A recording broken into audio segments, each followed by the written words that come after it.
Alors bonjour à toutes et à tous, rebonjour à toutes et à tous, bienvenue sur dailyfx.fr, bienvenue en salle de trading, émission Wall Street Insider et l'intervenant pour vous servir, Vincent Gann. Alors bienvenue, ce que je vous propose, si vous avez participé ou non au morning meeting de ce matin, c'est d'une part de revenir sur ce fameux rapport sur l'inflation britannique, proposé donc par la Banque d'Angleterre, la vénérable Banque d'Angleterre, et son gouverneur McCartney qui a donné une conférence de presse avec un impact clairement haussier pour la livre sterling. Nous allons dans un premier temps essayer de comprendre pourquoi, du point de vue des fondamentaux, ce rapport sur l'inflation britannique est haussier pour la Banque d'Angleterre. Et enfin, je vous rappelle que cet après-midi à 14h30 est attendue la publication du taux de croissance des ventes au détail aux États-Unis, alors que le dollar américain teste une résistance, ces sommets de l'année 2009. Rappelons qu'au mois de décembre, la variation des ventes au détail aux États-Unis avait été décevante. Alors voilà pour cette courte introduction fondamentale. Avertissement légal. Je vous rappelle donc que cette présentation est réalisée à titre purement indicatif et que vous ne trouverez ici aucun conseil d'investissement. Alors parlons peu, parlons bien et parlons graphique au fond. C'est probablement ce qui vous intéresse. Le concept de cette émission, vous le connaissez, il s'agit d'un tour d'horizon des graphiques intraday, mais pas n'importe lesquels. Les graphiques intraday en données 4 heures. Je m'appuie donc sur ces graphiques pour proposer des vues de marché, en m'appuyant sur des cours de clôture, 7h, 11h, 15h et 19h CET, donc 7h, 11h, 15h et 19h, heure de Paris. Accordez-moi encore une petite minute pour vous montrer quelques éléments fondamentaux et je ne vous importune plus avec ce blabla introductif.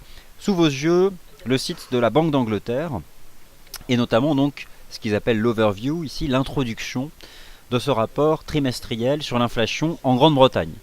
Alors c'est un rapport qui est très vaste, je me suis ici concentré justement sur cette introduction qui est particulièrement haussière pour la livre sterling. Pourquoi ? Vous avez notamment ce paragraphe sur lequel je vous invite donc à vous concentrer, qui en substance dit qu'à horizon 2 ans, la Banque d'Angleterre est confiante dans le fait qu'elle atteindra son objectif d'inflation, sa fameuse target d'inflation qui se situe à 2%. Alors l'impact fondamental est clairement haussier sur la livre sterling. Je vous proposerai donc un tour d'horizon de ces fameuses paires en livre sterling. Ensuite, dans un second temps, ce qui va nous intéresser, c'est ce graphique. Vous avez ici un histogramme qui représente la variation mensuelle des ventes au détail aux États-Unis. Alors au mois de décembre, ce n'était pas exceptionnel, hein. D'ailleurs, c'était même une contraction mensuelle qui avait un peu surpris. Le consensus aujourd'hui se situe à moins 0,5% pour le mois de janvier. C'est très important alors que vous le savez, le dollar américain teste ses sommets de l'année 2009 depuis maintenant un certain temps. Voilà donc pour cette introduction fondamentale, elle est désormais terminée. Je pense que le son et l'image fonctionnent normalement, sinon je parle dans le vide depuis un certain temps. Voilà, est-ce que l'un d'entre vous peut me le confirmer? Ça fonctionne impeccable, mon collègue Adrien me le confirme. Et donc c'est parfait, nous allons passer au graphique.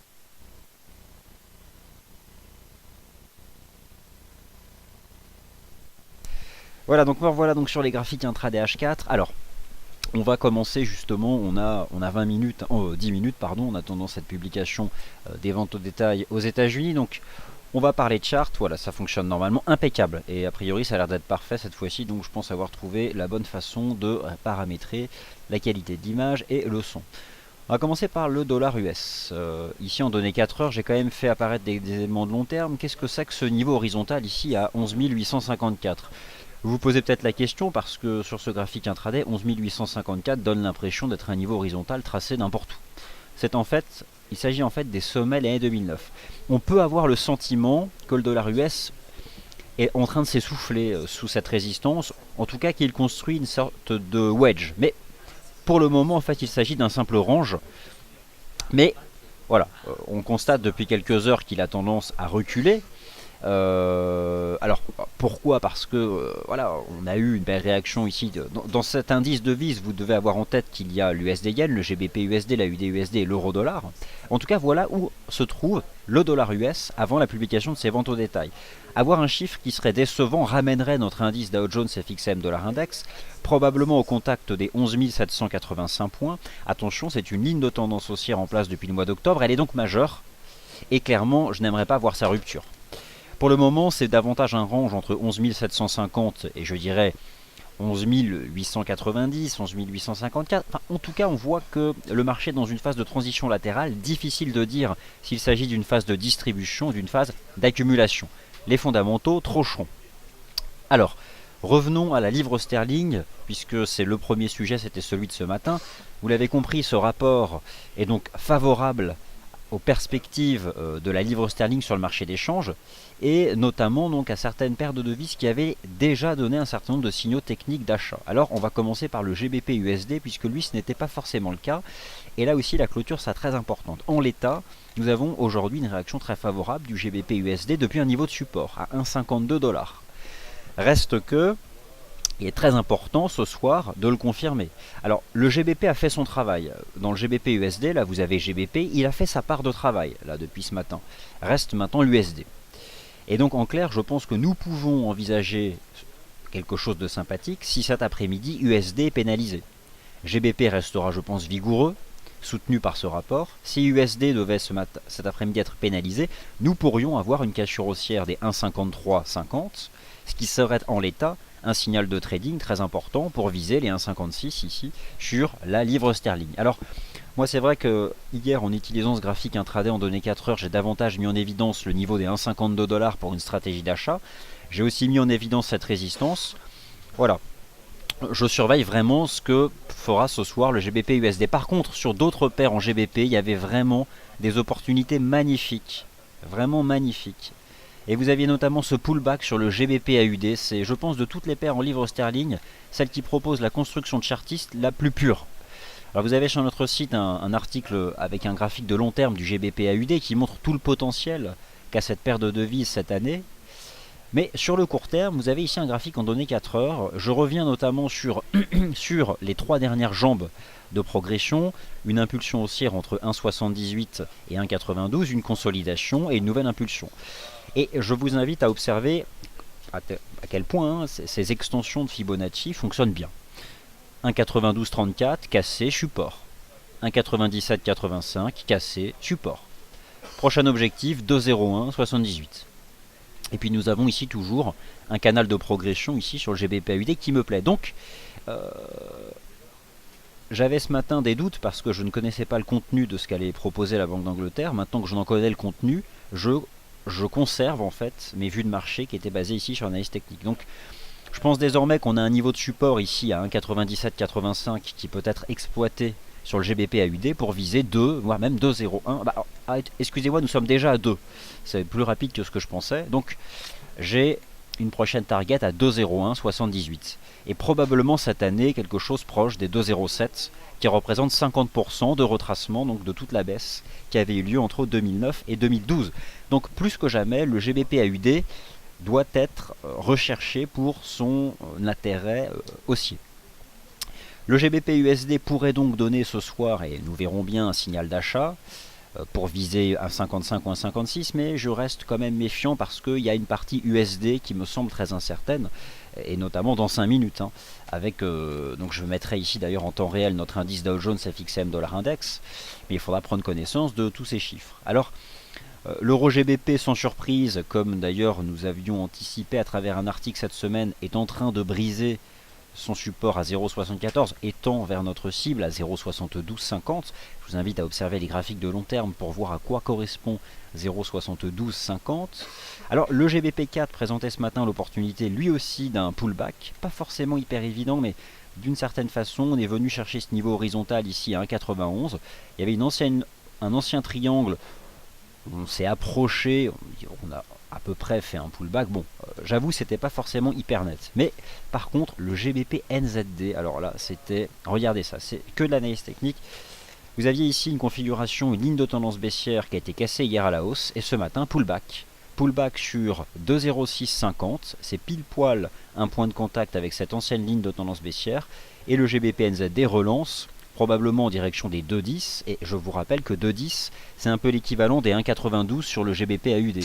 Alors, le GBP AUD a cassé 1,92, il a pris 800 pips, autant vous dire que si le GBP NZD un jour réalise une cassure haussière des 2,10, ce sera lui aussi pour prendre au moins 800 pips.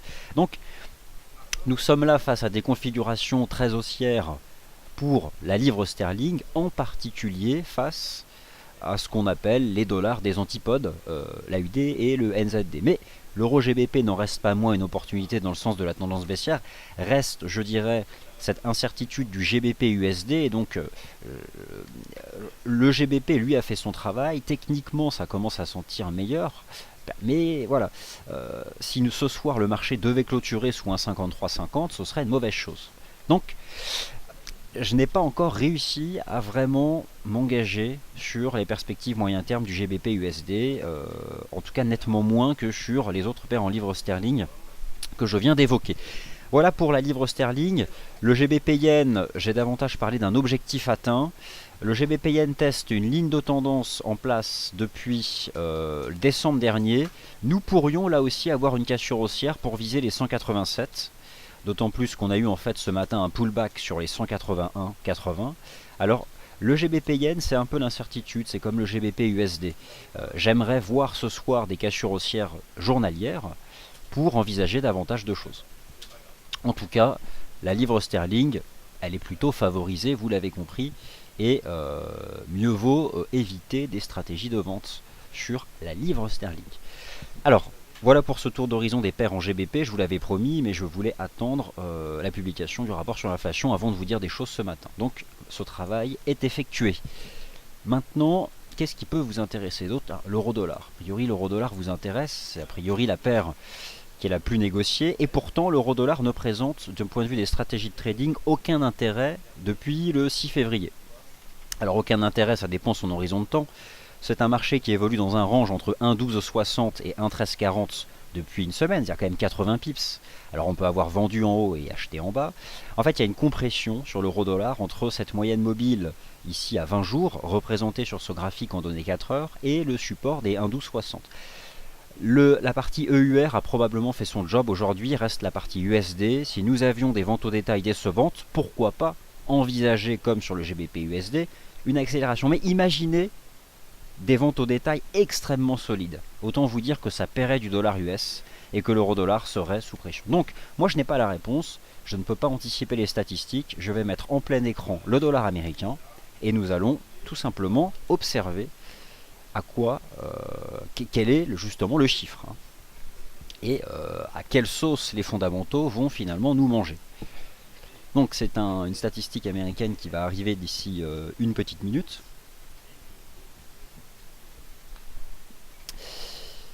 Et il y a bien sûr aussi les stocks de gaz naturel, hein, c'est cet après-midi, c'est à 16h30. Alors je ne serai pas avec vous ici à 16h30, mais je ne serai pas loin, probablement dans le forum, ou sur Real Time News avec mon collègue Adrian. Enfin, on fera un suivi propre.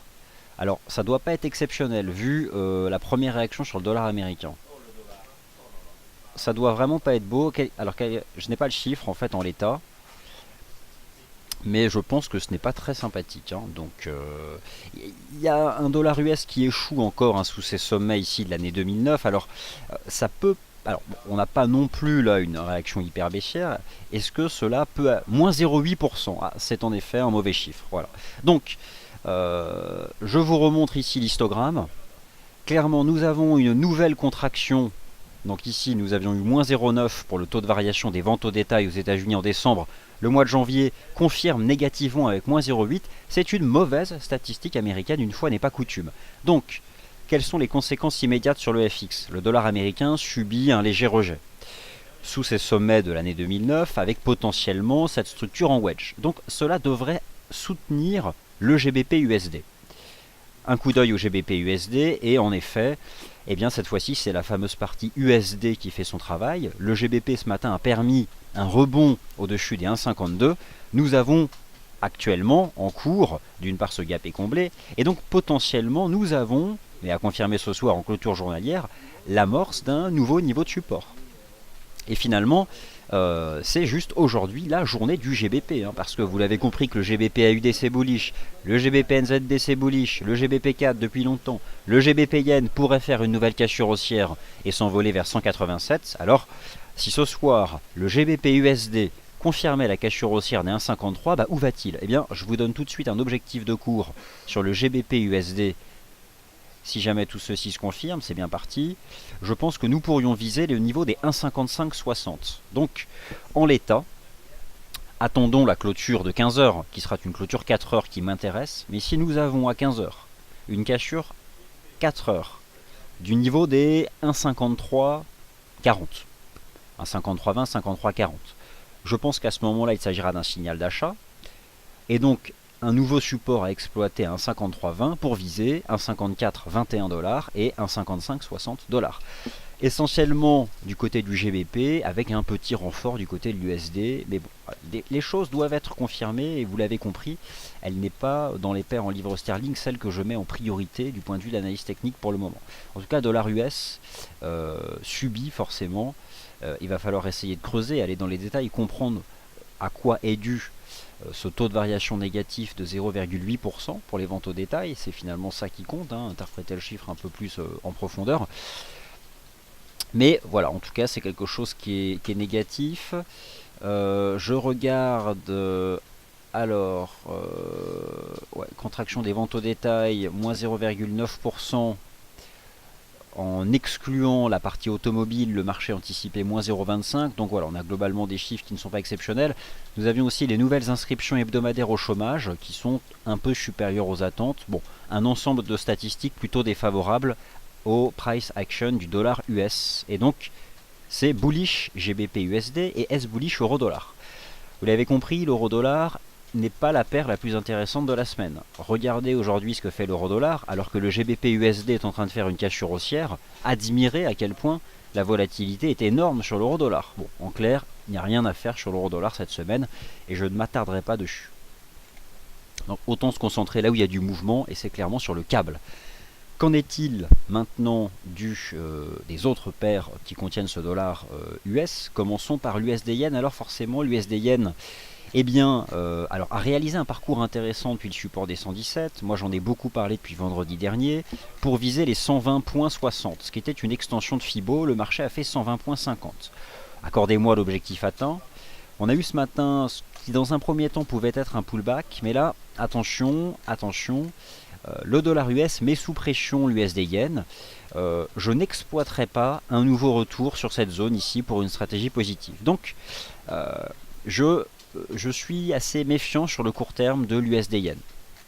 En ce qui concerne l'AUD USD et le NZD USD, alors l'AUD USD réagit légèrement sur ce niveau des 0,7625, mais ce n'est pas transcendantal. Je n'y vois pas grand chose là à faire. Qu'en est-il du NZD USD? Alors le NZD USD, par contre, nous avons un trading range H4 entre 0,7321 et 0,7450. Il est intéressant à exploiter, et là il me semble tout à fait envisageable de voir le NZD USD rejoindre la partie haute de ce range. Mais bon, on est en plein milieu, c'est déjà fait. Non, vraiment, c'est sur le GBP USD qu'il faut se concentrer. Je vous ai présenté tout à l'heure d'autres paires en livres sterling. Voilà ce que je vous invite à faire. Je vous invite à patienter ou à considérer, peut-être que pour certains vous considérez que c'est fait, ce qui est possible. Mais attendez la clôture H4. Si nous avons une clôture H4 au-dessus des 1,5320, vous aurez ici un nouveau support à exploiter dans le cadre d'une petite mèche, un pullback. Alors les niveaux de chartistes sont ici. Ce sont des objectifs de cours. Ici sur le GBP USD, nous avons ces niveaux-là. 1,5485 et 1,5620. Ce qui est intéressant, c'est que ces niveaux de chartistes, eh bien, vous les retrouvez ici en utilisant les extensions de Fibo. Voilà, hop. À peu de choses près, on retrouve, je dirais que le niveau que nous retrouvons ici, c'est notamment les 1,5560. Alors, à quoi correspond 1,5560? C'est davantage les cours de clôture, alors que ce niveau attrape la volatilité haute. Donc, voici quelles pourraient être des cibles intermédiaires. Envisager un pullback sur un 53,20 pour se placer, viser un 54,21, 54,85, un 55,60, un 56. C'est quelque chose, c'est un signal de trading qui est peut-être en train d'être donné. Alors l'euro-dollar se réveille, hein. J'ai été mauvaise langue avec l'euro-dollar, voilà. Voilà, j'ai été mauvaise langue avec l'euro-dollar, parce que lui aussi finit par se réveiller. Attention, le GBP USD lui donne un signal, l'euro-dollar pourrait donner un signal si lui réalisait une cassure haussière de cette fameuse moyenne mobile qui couvre les cours depuis très longtemps, la MM20. Bon, le marché revient en contact de la MM20. Vous l'avez compris, j'ai une très nette préférence pour le GBP, tout simplement parce que l'euro GBP lui a cassé son support et que nous avons ce matin un élément fondamental qui est solide en faveur du GBP. Donc, le GBP, c'est sa journée, vous étiez prévenu, le jeudi 12 février qui ouvre et qui confirme des perspectives haussières. Peut-être que GBP Yen d'ailleurs pourrait être en train à nouveau de confirmer. Alors je jette un œil, vais-je continuer? Alors je vous rappelle que je vous invitais à vous intéresser au GBP Yen depuis 176 et une divergence haussière standard en données 4 heures. Je continue de croire qu'on est davantage au contact d'un objectif atteint plus qu'autre chose. Alors si je devais donner une hiérarchie de priorité, vous l'avez compris, ma préférence va au GBP AUD de par sa construction technique et puis ce support à 1,97 4,85 qui me plaît beaucoup. Ensuite, dans un second temps, nous avons le GBP NZD qui, je pense, finira par s'aligner sur le GBP AUD et donc qui sera un jour en mesure, je pense, de casser les 2,09. Nous avons enfin le GBP USD qui s'essaye à un signal de trading et qui est bien parti. Et ce signal de trading serait donc la cassure haussière des 1,5320 pour viser quelque chose autour des 1,5560 et des 1,56. Voilà donc où nous en sommes. L'euro-dollar c'est en attente d'un signal car pour l'instant nous ne l'avons pas. Alors, l'USD-CAD, j'ai exactement la même vision de marché que ce matin. Je pense que l'USD-CAD est rentré dans une phase de transition latérale. Peut-être qu'elle prend la forme d'ailleurs d'un triangle symétrique. Alors, je vais voir ce que nous pouvons envisager sur l'USD-CAD. Dans le sens de la tendance, c'est plutôt pas mal d'avoir ce type de figure chartiste. Alors, bon, nous pourrions avoir ce type de configuration. Je pense qu'on peut essayer éventuellement d'exploiter ce triangle symétrique chartiste ici sur l'USD-CAD, ça peut être intéressant. D'autant plus qu'ici nous avons le renfort de cet indicateur de tendance, à savoir donc la moyenne mobile à 20 jours. Donc je vous invite toujours à mettre sous surveillance un point de contact avec les 1,2430 pour une stratégie bullish, bon, du point de vue plutôt du dollar canadien ici que de l'USD. Donc, conclusion de ce tour d'horizon des paires en USD, le GBP USD est en train de donner un signal de trading à l'achat. Alors maintenant les indices boursiers et peut-être d'autres paires de devises qui vous intéressent et les matières premières. J'avais ce matin de manière très je dirais réservée dans le forum si vous y êtes allé émis l'hypothèse d'un début de divergence haussière à intraday. Bon, petite conviction, forcément là les métaux précieux bénéficient dans l'immédiat de la réaction sur le dollar US. Il y a une possibilité de voir l'once d'or avoir simplement effectué un pullback au contact de cette ancienne ligne de tendance baissière qui avait été franchie mi-janvier. Je surveille une compression ici sur le momentum, alors qui est représenté ici par l'indicateur technique RSI. Nous avons une divergence haussière potentielle, absolument pas active. Elle le serait si les cours venaient à s'affranchir, je dirais, de la résistance à 1233 $. Donc ça me plaît, j'aime l'idée du point de vue d'ailleurs du modèle management d'une stratégie positive couverte par un ordre stop de protection sous les 1215 $, pour envisager un rebond en direction des 1245 dans un premier temps, et voire davantage après. Ça manque de confirmation, mais ça sent plutôt bon. Ce qui est en train de tenter de faire ici l'once d'or, au-dessus donc des 1215 $. Les cours du pétrole ont rebondi hier sur la moyenne mobile à 20 jours. Je n'ai pas grand chose à ajouter dessus. Aujourd'hui, les opportunités de trading sont du côté du sterling. Peut-être de l'euro-dollar s'il s'affranchit la MM20. C'est bien parti. Des métaux précieux. Je vous invite aussi à vous intéresser à cette stratégie que je vous ai proposée sur le cuivre. Alors de manière générale, les matières premières industrielles, le gaz naturel, les pétroles, le cuivre, bénéficient d'une stabilisation depuis le mois de février et d'opportunités basées sur l'analyse technique à court terme. Alors vous aviez hier cette possibilité d'exploiter un support sur le cuivre à 2,53. Le signal, le vrai signal n'est pas donné car il faudrait réellement réaliser une cassure haussière des 2,63 pour envisager davantage. Bon, mais je suis toujours, je dirais, intéressé par une stratégie positive au-dessus de ce support ici à 2,53 $ sur les cours du cuivre. Alors les cours du gaz naturel, vous l'avez compris, nous avons un suivi assez propre qui est effectué sur notre site et sur le forum. Et vous avez cet après-midi un catalyseur à 16h30, heure de Paris, l'évolution hebdomadaire des stocks de gaz naturel aux États-Unis. Je pense que les cours de ce contrat vont patienter jusqu'à 16h30 pour avoir un regain de volatilité. Donc voilà, c'est quelque chose qui interviendra plutôt tout à l'heure. Alors des paires de devises, vous pouvez en constater que j'en suis un certain nombre ici. Je fais un tour sur l'indice CAC 40 et je réponds à vos questions. Alors je vous rappelle que sur les actions européennes, pour ceux qui n'étaient pas là ce matin, je garde une vue de marché profondément haussière depuis la cassure haussière par le benchmark européen, le indice Eurostoxx 50 des 3300 points. J'estime d'ailleurs que nous avons depuis hier un rebond sur la moyenne mobile à 20 périodes, 20 jours ici sur l'Eurostoxx 50, et donc une possibilité de cassure haussière. C'est pour l'instant pas très marqué, mais le CAC 40 s'essaye depuis ce matin à une cassure de la résistance des 4700 points, bien porté d'ailleurs par le secteur automobile.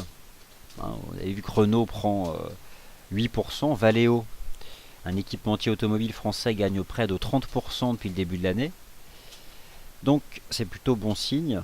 Ce sont des entreprises qui appartiennent aux secteurs les plus cycliques. En l'état, si le CAC 40 réalise ce soir une cassure haussière, ce sera pour viser assez rapidement 4800 points. Et les résistances du printemps 2008. Mais je suis méfiant parce que nous n'avons pas encore de clôture journalière. Non, par contre, il y a un indice qui m'intéresse beaucoup, c'est le Nasdaq 100. Qu'en fait-il? Alors, c'est pas hyper bullish, mais le Nasdaq 100 m'intéresse beaucoup depuis les 4080.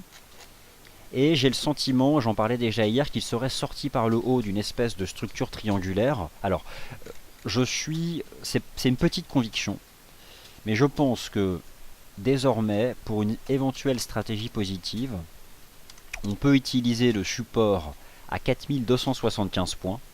Donc le support à 4275 points pour, je sais que ce n'est pas une bonne chose d'un point de vue de l'analyse technique, mais pour anticiper une cassure haussière des 4346 points, qui sont donc les sommets de 2014. Donc cet indice m'intéresse. Il est probablement le plus fort entre le S&P 500, le Dow Jones et le Nasdaq, là, donc le Nasdaq 100. Bon, voilà, il me plaît beaucoup cet indice, donc je vous invite à vous y intéresser. Voilà donc pour le tour d'horizon que je souhaitais vous proposer. Je vais maintenant me tourner vers la section commentaires et répondre à vos questions. Si vous en avez, bien sûr.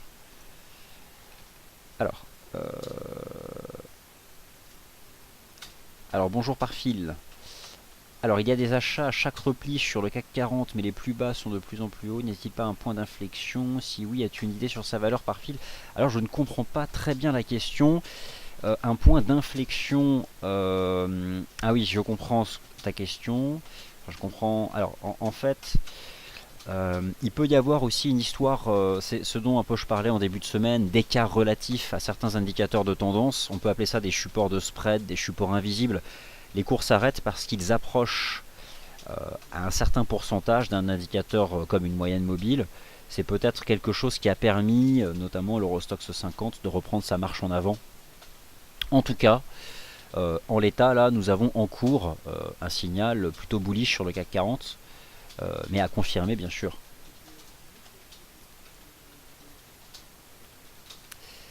Alors, Nari, vais-je commenter les cours du gaz naturel? Écoutez, il va falloir patienter, je pense, 16h30. Et oui, à ce moment-là, on vous produira dans la section news en temps réel et sur le forum une interprétation de ces stocks.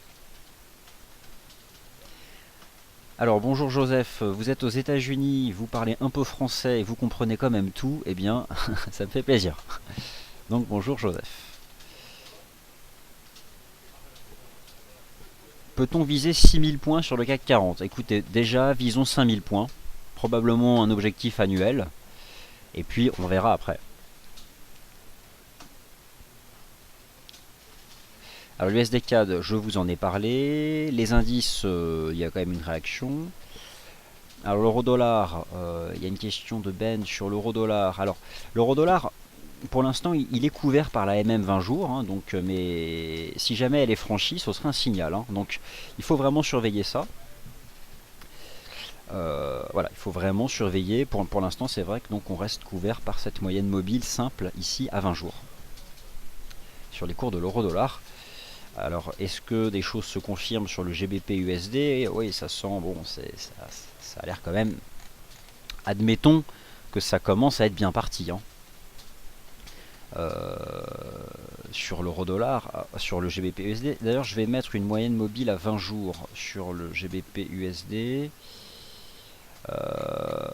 Vous voyez que la moyenne mobile à 20 jours, elle fait déjà office de support. On a eu des pré-signaux tout à fait intéressants dès début du mois de février. D'ailleurs, nous avions à ce moment-là une divergence haussière standard sur le RSI journalier du GBP USD. Bon, voilà, il ne faut pas s'emballer, mais en l'état, on a l'amorce d'un signal très positif et je pense que vous pouvez exploiter avec un bon money management et une exposition tout à fait. Je vous rappelle que pour une position de trading, jamais elle ne doit représenter plus de 5% du capital de votre compte. Hein, et en termes d'exposition. Mais je pense qu'on peut désormais exploiter cette zone-là entre 1,5320.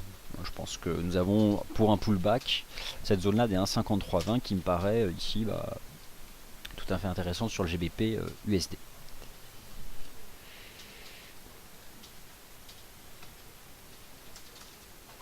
Alors le GBP. Alors bonjour Nicolas, je suis très étonné par le spread dont vous me parlez sur le GBP AUD. Il est beaucoup plus resserré que ça.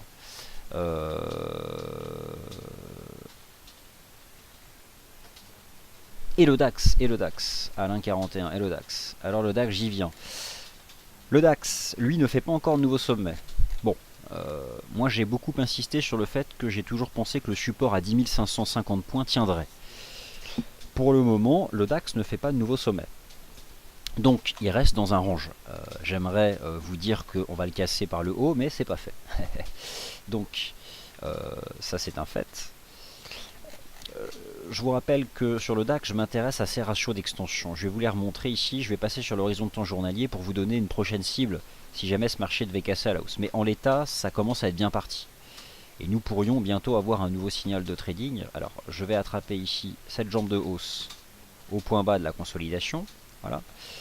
Vous comprenez d'ailleurs à quoi correspondent les 10 957 points. Et je vais afficher les prochains ratios d'extension, ce qui donnera des objectifs de cours. Le DAX a donc formé un support ici. Alors, par contre, il y en a un qui n'apparaît pas, c'est celui-ci. Non, alors attendez, il faut que je retrouve le bon. Il y en a, voilà, c'est celui-ci. Hop, qui a fait office de support. Regardez comment a fonctionné l'extension 0,764. Cassure haussière et support. Et donc en fait, depuis le début, depuis une semaine, l'extension à 0,764 fait office de support. En l'état, il y a une résistance qui n'a pas été franchie, qui se trouve ici, à 10 959. Si nous avons une cassure haussière de cette résistance, je viserai 11 000. Et puis en fait, 11 433. Est-ce qu'on a une cible intermédiaire? Il faudrait que j'ajoute ici. Alors attendez, je vais rajouter comment dire, un ratio d'extension. Je vais ajouter le 1.38. Vous saviez, j'espère que vous savez tous faire ça. Hein. Comment rajouter un ratio d'extension au paramétrage par défaut. Alors, voilà. Donc là j'avais le combien ici? Non, j'en ai rajouté un de trop. Alors je n'ai pas rajouté le bon, c'est pour vous donner une cible intermédiaire. Et bien écoutez, dans ces cas-là, ça va être compliqué d'en rajouter un intermédiaire. Qu'est-ce que j'ai mis moi? Eh bien dans ces cas-là, on va peut-être mettre du 1,23,6 pour essayer de donner des... Parce que là on évolue sur des niveaux de cours inconnus, donc il n'y a pas le choix. Disons que si ce marché devait réaliser une cassure haussière des 10 959, ce serait pour viser 11 000 et 11 368. Voilà. Bon, voilà, ce sont les prochains objectifs si le DAX réalise une cassure haussière. Alors, le pétrole, j'en ai parlé tout à l'heure. Alors, le WTI et le Brent, vous avez un article sur notre site qui vous rappelle que ce sont des marchés qui sont entrés dans une phase de stabilisation et je n'irai pas au-delà. Pourquoi n'irai-je pas au-delà? C'est déjà bien, parce que nous avons quand même une tendance baissière qui est vieille d'un semestre. On ne retourne pas, on n'inverse pas une tendance baissière vieille d'un semestre sur fond de fondamentaux solidement baissiers comme ça. Par contre, il y a un consensus qui s'est installé en faveur d'une période désormais de range. Je privilégie cette approche-là. Je pense que les pétroles sont rentrés dans un range, mais j'invite tout de même à utiliser un test de la moyenne mobile à 20 jours pour une stratégie d'achat sur le Brent. Car le Brent surperforme. En tout cas, c'est ce que montre le ratio Brent-WTI. Alors bonjour Noslo, l'USD-CAD est-il bullish ou bearish à long terme? Alors j'imagine que c'est une question dont vous connaissez déjà la réponse. Il est bullish. Ai-je un avis sur l'AUD-NZD? Alors non, en l'état. C'est vrai que j'en parlais hier. On retombe en direction de ce support extrême des 1,0428. On reste couvert par une ligne de tendance. Cette paire de devises m'a intéressé ici début juillet pour viser un 0,756. C'était un pullback en fait. Avec cette ancienne ligne de tendance, en l'état, je n'y vois pas là d'intérêt particulier. La question que vous vous posez peut-être, c'est qu'on revient au contact de cette base. Alors est-ce qu'il faut à nouveau l'utiliser pour une stratégie d'achat? Là, en utilisant l'analyse technique, j'ai pas de signaux de trading, donc avant, regardez ici, j'avais un signal de trading, j'avais une divergence haussière. Là, j'en ai pas, donc je ne vais pas. Là, je n'y vois pas grand-chose en fait. Je vois pas de signal. Non, je pense que en utilisant les graphiques H4, la paire de devises qui est en train de donner un signal, c'est vraiment le GBP USD. Même si elle n'est pas la paire en GBP qui a ma préférence, vous l'avez compris, je privilégie le GBP AUD de très loin, je trouve que c'est la plus propre. C'est un beau chart, avec des niveaux d'extension ici qui marchent bien, et je vise 2,0178. Et on a presque même un support intermédiaire à 1,9926 maintenant. Mais bon, vous savez, on peut avoir cette... Regardez ici, on avait fait une jambe de hausse, une dérive latérale, impulsion. Là, on fait une jambe de hausse, on peut avoir une dérive latérale, allez, encore 48 heures, et une impulsion. Celle-ci, moi, je l'ai vraiment dans un coin de ma tête. Hein. Il ne faut pas la manquer, ça n'a pas fini de progresser.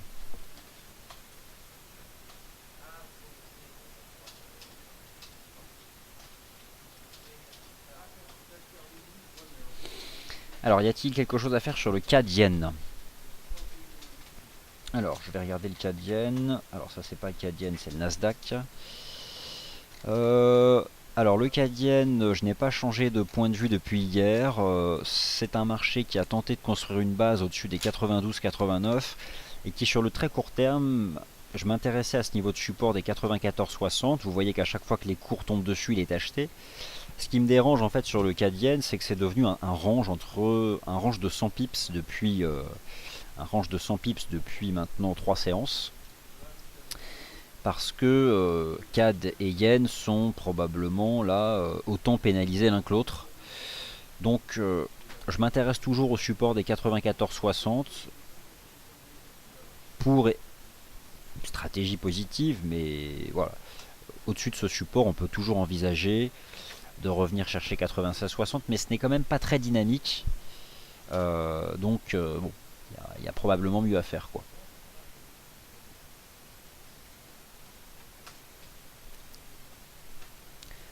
Alors, Pitoun, qu'est-ce qui peut arrêter les indices? Donc vous dites soit alors le schiste, les subprimes, la Chine, etc. Sans faire de plan sur la comète, pour le moment, les actions européennes suivent plutôt une tendance haussière. C'est des choses qui peuvent changer, mais pour le moment, voilà, c'est plutôt bien orienté. Alors, le DAX, là, le DAX arrive sous résistance. Hein. il est possible que le DAX ne franchisse pas sa résistance. Mais bon, ça commence, j'ai quand même le sentiment que ça pourrait passer, hein, que nous pourrions avoir une cassure haussière sur le DAX. Bon, l'once d'or, on se maintient au-dessus des 1216, c'est pas non plus très punchy. Et enfin l'eurodoll, bon bah il teste la MM20 et il est encore enfermé entre 1,1260 et la MM20, donc on reste en compression. Voilà, j'ai répondu à l'essentiel de vos questions. Merci donc d'avoir été attentif. Vous avez tout à l'heure à 18 h ici même un webinaire. Et en ce qui me concerne, je vous retrouve demain en début d'après-midi pour l'émission Wall Street Insider. Merci de votre attention.